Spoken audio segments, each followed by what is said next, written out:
Le mot iman, on le traduit presque toujours par foi ou croyance.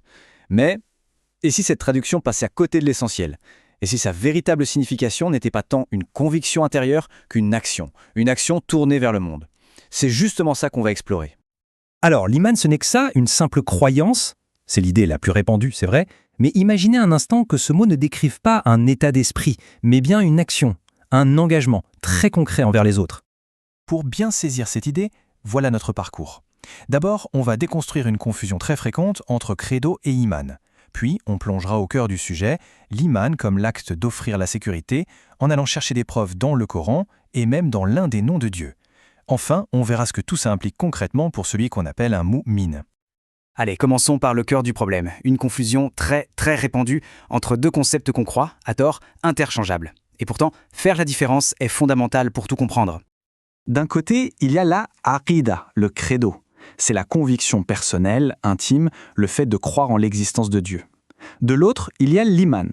Selon le docteur Khalid Al-Saïd Hassan, qui est à l'origine de cette analyse, beaucoup de gens utilisent ces mots comme des synonymes. Mais ce serait une erreur.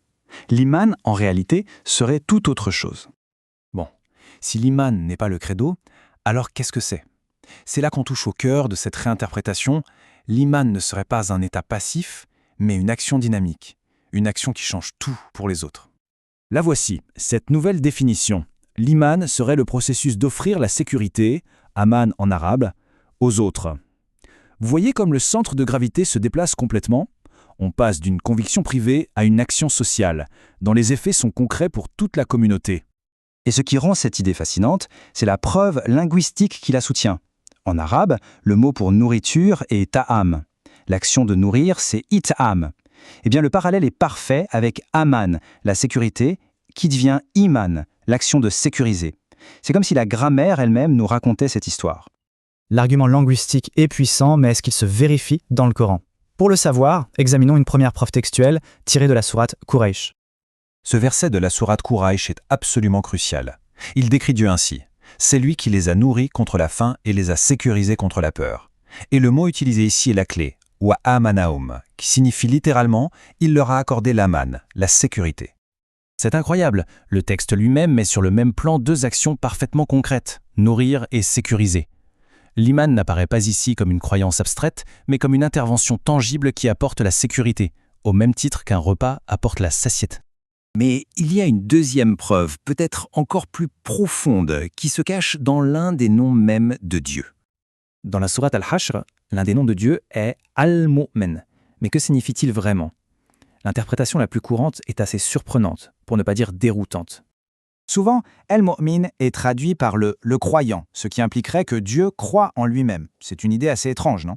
Mais l'autre interprétation, celle qui découle de notre analyse, est bien plus puissante. El-Mu'min serait celui qui accorde la sécurité. Dans cette optique, Dieu est Al-Mu'min parce qu'il est la source même de la sécurité. Il a fait de la Terre un refuge, nous protégeant des dangers cosmiques, et y a pourvu à tous nos besoins, la nourriture, l'air, l'eau.